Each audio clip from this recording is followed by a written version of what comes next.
feridas da alma, que mesmo depois de nossa conversão, continuam a existir. A conversão, ela não resolve todos os problemas de uma maneira instantânea.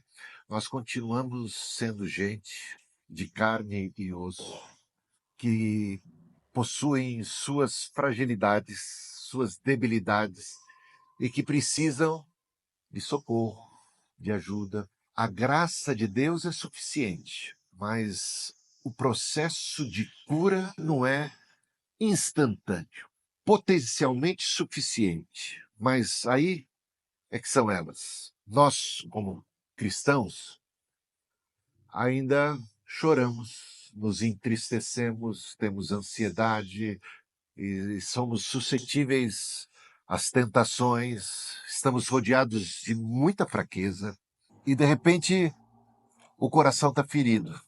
Lembranças do passado nos atormentam.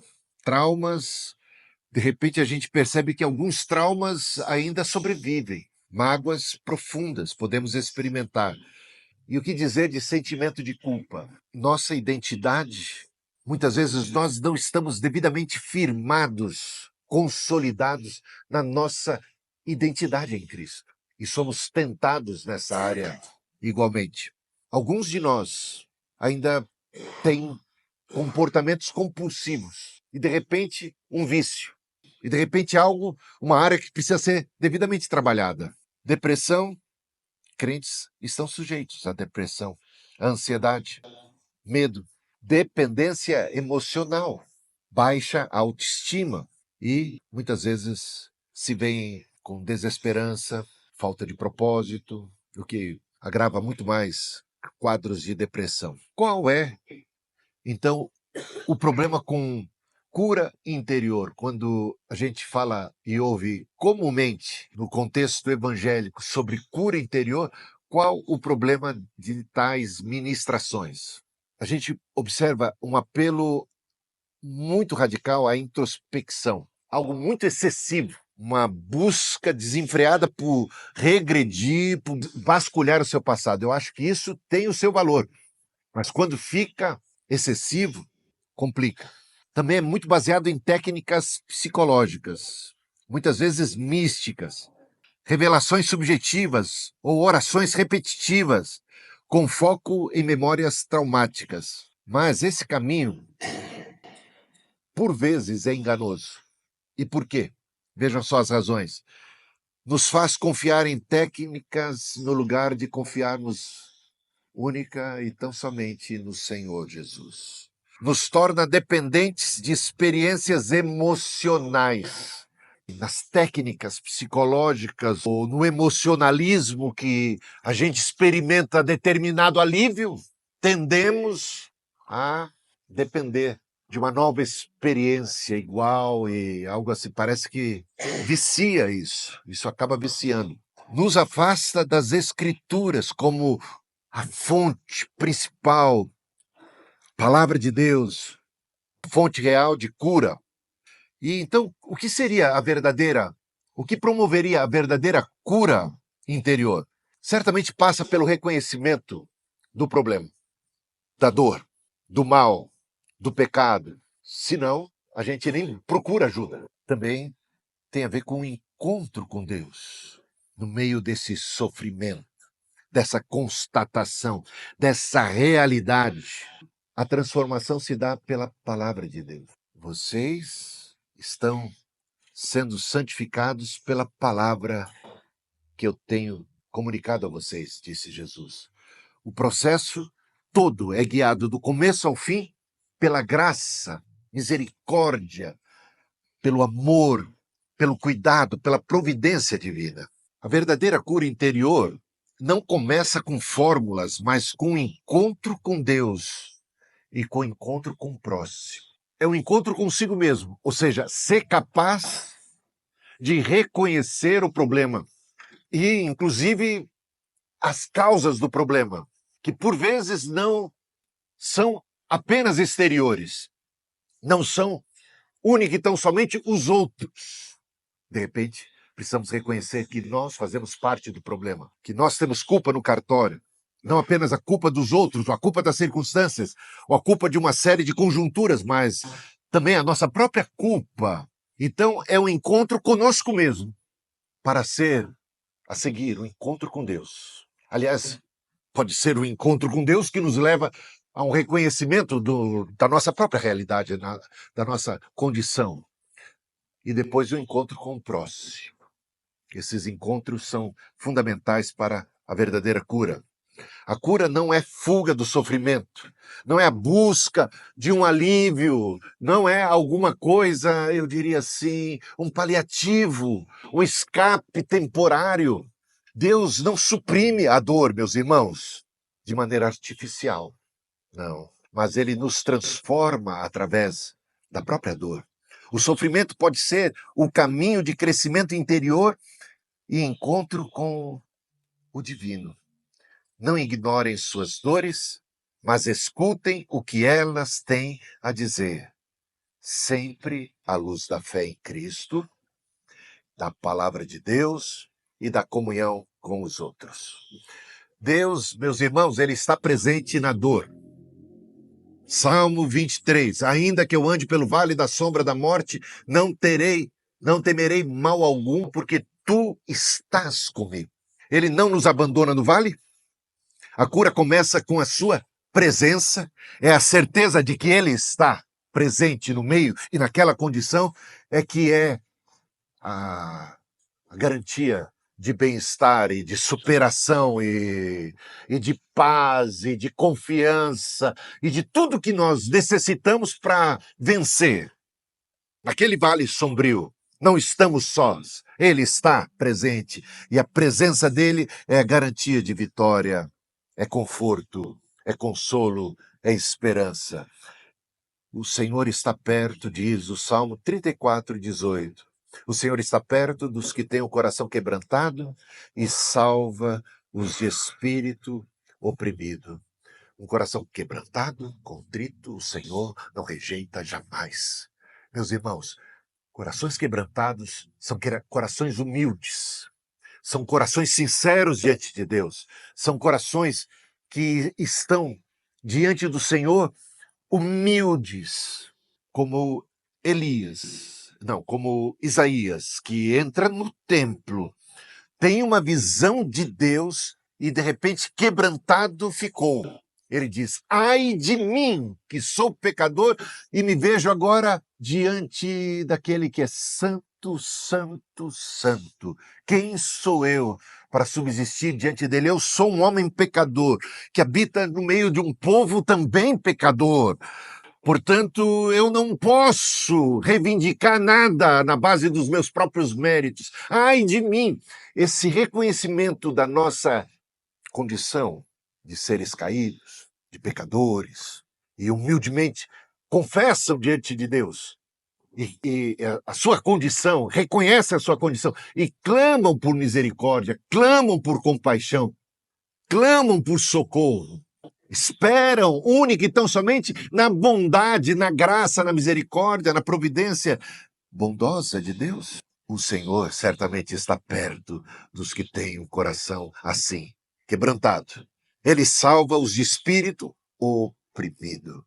O Senhor nos leva a reconhecermos a causa de todos os males, a percebermos que o pecado está envolvido, e ele está envolvido naquela nossa condição de múltiplas formas, desde a queda de Adão e Eva, desde a rebelião humana, como humanidade nos voltamos contra Deus, voltamos as costas para Deus, nos distanciamos dele e, consequentemente, começamos a colher tudo o que significa distância de Deus. Porque em Deus há luz, em Deus há vida. Distante de Deus, tudo começa a degringolar, tudo começa a ficar nebuloso, tenebroso, doentio, caótico e mortal. Todos pecaram e destituídos estão da glória de Deus. Nossas feridas muitas vezes vêm do pecado dos outros e do nosso próprio pecado. E de uma conjuntura toda social que também está debaixo do pecado. De um mundo de injustiças, Nós somos vítimas e, ao mesmo tempo, temos culpa no cartório. Há uma participação nossa, porque também nos vemos como pecadores. A confissão de Isaías não é vivo no meio de um povo de impuros lábios. Não é transferir ou colocar a culpa nos outros, mas é reconhecer que ele também tem lábios impuros. É reconhecer que ele não é uma exceção nessa conjuntura de uma sociedade caída e pecaminosa. Ou seja, fazemos parte do bolo. Precisamos reconhecer e lidar com isso. Perdoar os outros e pedir perdão. Isso faz parte da cura. A cura interior exige um confronto com a verdade, meus irmãos. A culpa, ela acaba por nos fazer adoecer, mas a graça cura. A gente precisa reconhecer a própria culpa, mas não para por aí. Não basta você reconhecer a sua culpa. Isso precisa ser feito numa consciência da graça de Deus, do perdão, da provisão divina para aquela culpa. Porque senão, culpa tão somente é algo doentio e que nos esmaga e que nos faz muito mal, que nos adoece por completo. A gente precisa ter a consciência da culpa, mas ela não pode parar por aí. Deus providenciou cura para essa culpa, graça para essa culpa, misericórdia. Então não pode apenas você, de repente, estatelar e ficar assombrado quando você olha no espelho o reflexo da sua própria alma. Muita gente foge disso. E isso é vital. Se você quiser cura, você precisa encarar a sua própria alma no espelho. Ver quem você realmente é. Mas isso é doloroso, meus irmãos. E não pode ficar você parado nessa condição e nessa contemplação. Isso é um processo necessário, mas você precisa dar um outro passo. E esse passo é olhar para a graça de Deus, para a misericórdia, para a cruz de Cristo. Sermos humildes para reconhecermos os nossos pecados. Os pecados dos outros também.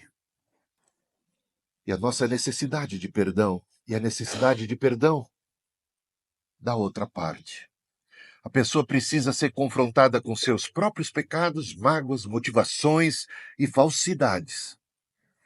Motivações e falsidades. E, ao mesmo tempo, entender-se acolhida. Essa pessoa precisa entender-se acolhida no amor de Deus. Acolhida no amor de Deus. Deus te vê pecador. Te vê como uma pessoa pecadora. Mas ele amou o mundo pecador. E ele te chama, vinde a mim todos vós que estáis cansados e sobrecarregados. Ele não está chamando santos, ele está chamando gente quebrada, gente doente, gente ferida, não gente perfeita, não gente santa.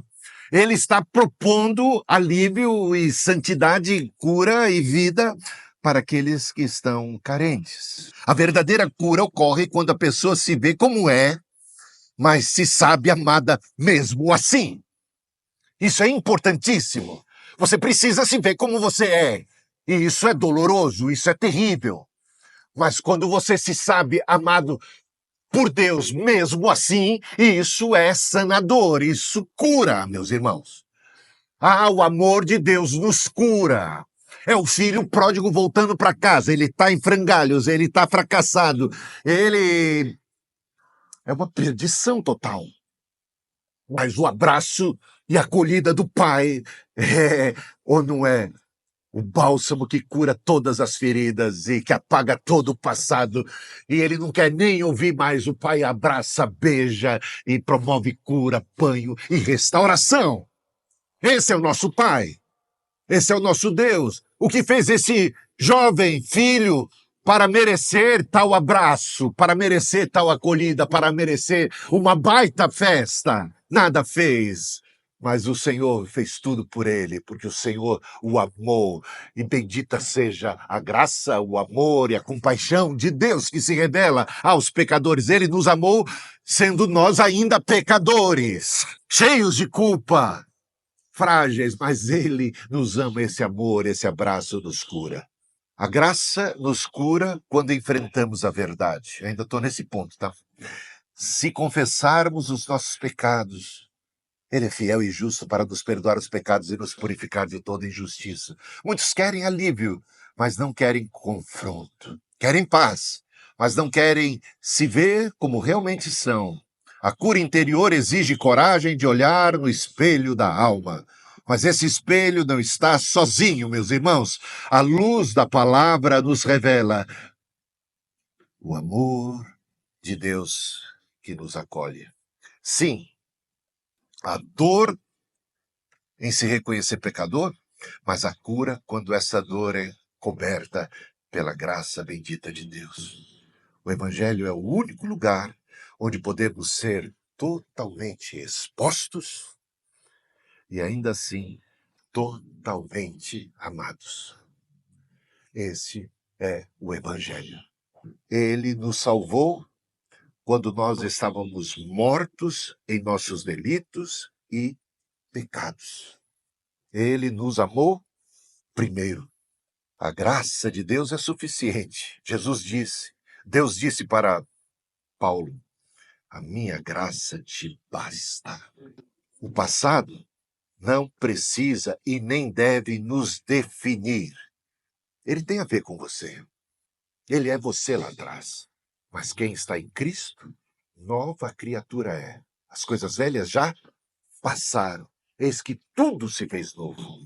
A graça cobre a culpa, podemos recomeçar, meus irmãos, em Cristo. Uma nova vida.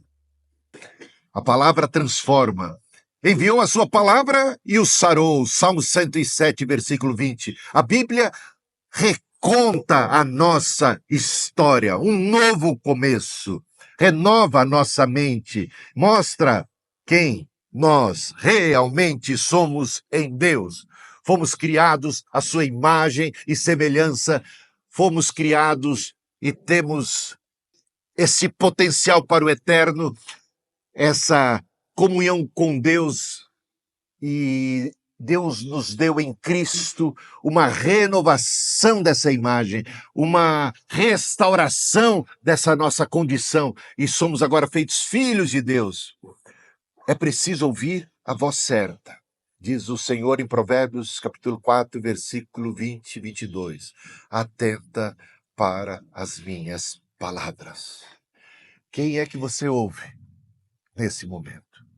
É a voz da culpa, dos acusadores, do grande acusador, o grande adversário de nossas almas, Satanás, o inferno, a voz do passado, é a voz do fracasso, vozes que você ouviu na sua infância, que te colocaram para baixo. Quais são as vozes que de repente estão por aí, ainda a querer prevalecer sobre sua vida? Dê ouvidos à voz certa, dê ouvidos à voz de Deus, dê ouvidos à voz da palavra de Deus. Nem sempre a dor fala a verdade, meus irmãos. Nem toda culpa, esse é um outro problema que deve ser avaliado. Nem toda culpa é culpa genuína e verdadeira. Tem culpa que foi plantada, que você não deve carregar. Aliás, você não deve carregar nem a que você fez por merecer. Porque em Cristo, Ele te dá perdão e te afasta de você as suas culpas, os seus pecados. Assim como o Oriente dista do Ocidente, assim o Senhor afasta de nós as nossas culpas. A voz de Deus cura, ela não condena. Eu também não te condeno, disse Jesus para uma mulher pega em flagrante adultério. Hã? Eu também não te condeno. A voz de Deus, Jesus disse, eu não vim para condenar, eu vim para salvar. A palavra traz vida e saúde. Cristo reescreve a nossa história. O passado nos fere, mas ele não precisa nos definir. Pare de escutar as vozes do passado e dê ouvidos à voz de Deus, aquilo que ele diz a seu respeito. Um exemplo. Vamos pensar numa jovem que estava ouvindo: você não serve para nada. Ela vai encontrar na Bíblia que foi criada à imagem e semelhança de Deus, que é amada por Deus com amor eterno. Isso transforma ou não a nossa identidade e a nossa realidade. E aí eu vou dizer para vocês, tudo a partir daí é uma questão de fé. A quem você vai dar ouvidos? A voz de Deus, a voz da palavra, a voz do Espírito, ou a outras vozes que tentam te definir e que tentam te influenciar? A cura, de fato, meus irmãos, é um processo. Eu diria um processo contínuo. Contínuo. Ela envolve fé, ela envolve arrependimento, renovação. Ela começa na nossa conversão, quando nós nascemos de novo. Ela é assim extremamente potencializada. Ali a gente já encontra tudo o que nós necessitamos para vivermos uma vida abundante, uma vida feliz, uma vida de superação de todo e qualquer vestígio do passado. Tudo. Mas como seres humanos, vez por outra, nós cedemos às tentações. Vez por outra, nós já estamos ansiosos. Vez por outra, já estamos medrosos, temendo isso ou aquilo, já inseguros em relação ao amor e a provisão divina, e a misericórdia e a graça. E, de repente, Jesus já não é mais suficiente. A salvação, o batismo não foi suficiente. De repente, a gente fica vacilando na fé. Essa é toda a verdade. Nós precisamos nos firmar na fé. Nós nascemos do Espírito e temos que agora caminhar no Espírito. Nós nascemos pela fé e precisamos agora viver pela fé. Não é esquecer o passado, meus irmãos, mas ver o passado agora com os olhos renovados, como uma nova criatura que somos. Não é apagar o passado, é ser capaz de enxergá-lo, mas sem dor, sem culpa, sem peso, e poder louvar a Deus, porque Ele nos redimiu de tudo o que pudesse ser escravidão, e culpa, e peso, e dor, e inferno. Jesus veio para curar os quebrantados. Isaías 61. Aquela profecia a respeito do Messias, Jesus lê aquele texto: eu vim, o Espírito de Deus está sobre mim porque me ungiu para proclamar libertação para os cativos e libertação para os oprimidos, para os entristecidos, para os escravizados. Esse é o nosso Senhor libertador. Conhecereis a verdade e a verdade vos libertará. E essa verdade nos liberta cotidianamente, porque ao lermos a palavra, ouvirmos a voz de Deus e inspirados pelo Espírito Santo, nós nos deparamos com a verdade, e a verdade é libertadora. O escudo da fé e a espada do Espírito, que é a palavra de Deus, são armas poderosas para rechaçar todos os dardos inflamados do maligno e para botar o diabo para correr. Essa é toda a verdade, meus irmãos. Perseverar na comunhão e nos meios de graça. A cura não é algo mágico. A cura acontece no caminho e ela continua a acontecer. Essas misericórdias de Deus se renovam a cada manhã. Deus sabe da nossa estrutura, Ele sabe que somos pó, Ele sabe que somos suscetíveis ao vacilo, mas Ele nos sustenta. Nós oramos: não nos deixes cair em tentação, mas livra-nos do mal. E bendito o Senhor que nos guarda de tropeçar. Ele está conosco, tu estás comigo, a tua vara e o teu cajado me consolam. Essa certeza que nos dá a vitória. Use os meios de graça. E aqui falando como wesleyanos, os meios de graça tão proclamados por John Wesley. Participe dos cultos. Hoje você veio aqui, esse é o meio de graça. E você precisa dele. Participe do culto dominical, participe da escola dominical, participe da reunião de oração. Esteja com seus irmãos, os meios de graça. Quando 2 ou mais estiverem reunidos em meu nome, ali eu estarei. Há uma bênção, há uma graça derramada na comunhão dos santos. Participe da ceia do Senhor. O batismo é um meio de graça. Mas uma vez só a gente é batizado. Mas a ceia, a gente é constantemente alimentado pelo Senhor. É graça de Deus.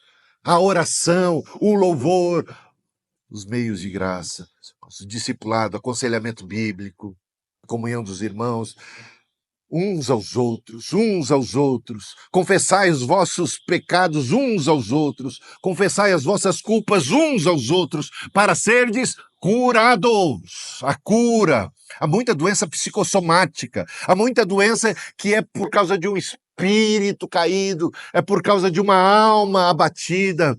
A cura física, quando nós experimentamos cura espiritual. Santifica-os na verdade, a tua palavra é a verdade, disse Jesus, orando por nós. Levai as cargas uns dos outros e assim cumprireis a lei de Cristo. A comunhão dos irmãos é lugar de cura. A cura da alma é um processo, mas é um processo guiado por um Deus amoroso e paciente, que vai moldando o nosso coração com a sua graça. A jornada de um justo, de uma pessoa justa, é como a luz da aurora que vai brilhando mais e mais até chegar a ser dia perfeito. Nos desembaracemos do peso e do pecado que tenazmente nos assedia e corramos para a carreira que nos está proposta. E em Efésios capítulo 4, Paulo fala que nós devemos deixar as coisas de criança e rumarmos sempre para a perfeição. E temos como modelo Jesus, o varão perfeito, o ser humano perfeito. E ele é o nosso alvo. O propósito de Deus, como encontramos em Romanos capítulo 8, é que Jesus seja o primogênito dentre muitos irmãos e nós sejamos como ele. Ele é o nosso alvo, ele é a nossa meta e ele é a nossa inspiração. E ele está conosco. Cristo em nós, a esperança da própria glória. É a cura, e a gente caminha nesse caminho da cura, nesse convívio com Jesus, que vai cuidando das nossas feridas, que vai nos ajudando a superarmos, a sermos melhores a cada dia, a estarmos mais e mais firmes e amadurecidos, para, inclusive, ajudarmos mais outras pessoas que estão ao nosso redor. E a cura envolve relacionamento, meus irmãos, envolve escuta, envolve paciência e fé. Escuta profunda de Deus, de si mesmo e dos outros. Aceitação da verdade com toda humildade. Perdão verdadeiro, comunicado e experimentado, experimentado e comunicado. Descoberta do sentido da vida diante de Deus. Reconciliação com o passado e com o futuro, pela fé. E concluindo, a verdadeira cura interior acontece quando Deus se torna o centro. A dor perde o poder de nos definir. A palavra escreve um novo final. A cura, em outras palavras, é Cristo. A verdadeira cura da alma não vem de dentro de nós, nem de técnicas humanas, nem de terapias místicas. A cura vem de uma pessoa, Jesus Cristo. Ele não apenas perdoa os nossos pecados, ele restaura o nosso coração. Você está ferido? Ele entende. Você se sente sem valor? Ele te chama de filho. Você carrega culpa? Ele já pagou o preço na cruz. Você teme o futuro? Ele caminha com você. Amém e amém. Coloquemos em pé e oremos. Aqui estamos nós, Senhor, diante de Ti. E como Isaías, reconhecemos o nosso pecado, a nossa pequenez, a nossa insignificância diante do Senhor eterno, santo, imensurável Tu és, glorioso, majestoso Tu és. E nós, finitos, limitados, frágeis, enfermos, fracos, débeis, carentes, dependentes da vida que vem de Ti, do perdão que jorra da cruz, do teu amor. Que coisa incrível, Senhor! O teu amor nos alcançou, a tua graça, o Senhor, o que o Senhor viu em nós para nos amar a tal ponto. Bendito seja o teu amor, a tua provisão. Senhor, que esse amor do Senhor por nós seja experimentado por cada um que aqui se encontra, por aqueles que nos acompanham pela internet, onde quer que estejam. Ó Senhor, cada um de per si, possamos saber que o Senhor ama, possamos gozar e desfrutar do teu amor que nos dá segurança, que nos dá paz, que nos dá conforto, alívio, que consola. Teu perdão, que alívio todo o fardo do peso do passado, do pecado, da culpa, dos traumas, lançamos aos teus pés. Lançamos aos teus pés esse fardo, ó Senhor, e reconhecemos nossas limitações, nossa culpa, e pedimos perdão e o alívio e o abraço, e possamos experimentar o alívio que experimentou o filho pródigo e os filhos pródigos ao longo de toda a história. E como o Senhor foi paciente com Pedro, como o Senhor foi paciente com os discípulos, assim o Senhor também é paciente conosco. E bendizemos a tua paciência, e ao teu amor e a tua paciência que estão nos levando ao arrependimento, ao aperfeiçoamento, à santificação, à superação de tudo. O Senhor nos guarda de tropeçar, o Senhor nos ajuda, o Senhor nos socorre. Anima os nossos corações, enche-nos de toda esperança, Senhor. Que possamos ouvir a tua voz, a tua palavra, o Senhor nos chamando, o Senhor nos convidando, o Senhor ministrando a nós, o Senhor nos chamando de filhos, o Senhor nos dizendo: não temas, sou contigo. A tua voz bendita, dizendo: filho, eu te amo, filha, eu amo você, a despeito da sua condição, a despeito do seu pecado. Mesmo assim, eu continuo a te amar. Esse amor é constrangedor, Senhor. Esse amor é que nos leva à santidade, à cura. Obrigado. Cuida de cada um, nós te pedimos. No nome bendito de Jesus. Amém.